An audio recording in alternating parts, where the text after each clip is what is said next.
My sister was an amazing person. She was the light of the room always, and her name was Anna. She passed away a mile away from my house when I was in 5th grade. She was coming home from work. She wasn't driving. She was in the back left seat, and she was the only one that didn't walk away.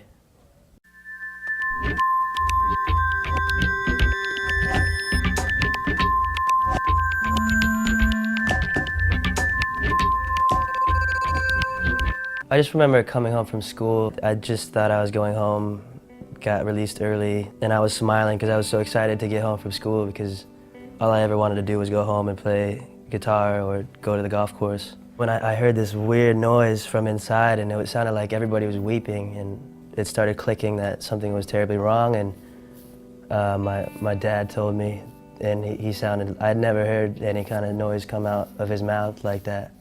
But now, as a 21-year-old, looking back at, 11 years ago, I was a lot different kid before that happened, and immediately after, I just remember keep having to go. There was just no reason to not keep going. For me, I was so young. That was kind of the first step in developing who I am today. I'd say the biggest thing.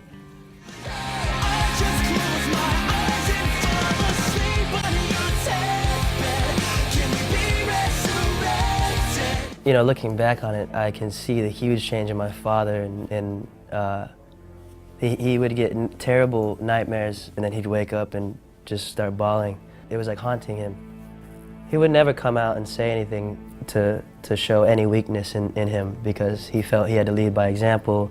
Example to him was to be that stone rock of the family and the foundation. And he was that ultimate figure for me to look up to, since I can remember. Once I started to see my sister's death eat away at his soul, and it was just a very different thing for him after a while.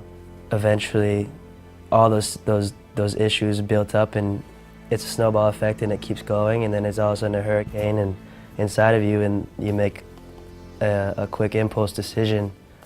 My father committed suicide by my sister's grave at the cemetery. They found him in the car.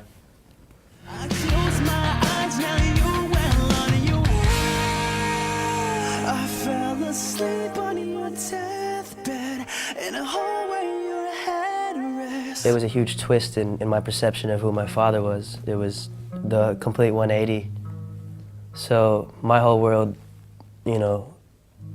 turned upside down right away.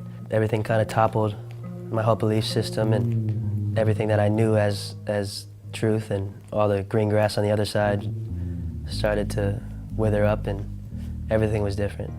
We were all victims of what my father had done, so we made a pact right there. We call it the suicide pact. We can't do anything harmful because we know how any effect of what a loved one does to themselves, in a harmful way, has that same exact effect to the people in the immediate family because we were so close. And I think that was kind of like the one thing I needed right away to always keep true to.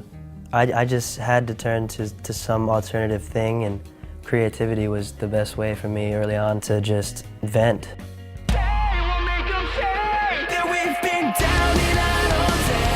There's a hole that's in you. You try to fill with answers, and that hole with me is filled with creativity and having the passion to always create. I got with Chris and Jay in my band right now, right before my father passed away, so they saw that whole thing happen, and then we were just so young, and no one knew what was happening. No one knew anything about anything.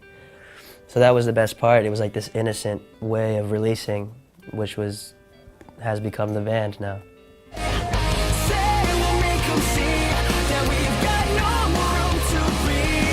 Everybody has their own trials in life, and everybody has their own hurdles. I just know by example that having the pure will to just wake up and be able to be my own individual person and be a strong enough person to create my own things, which is music, or even if it's photography or recording another band, that is my new purpose, and it's been brought about by these things that have happened to me. You can change on a daily basis by just simply creating something you love.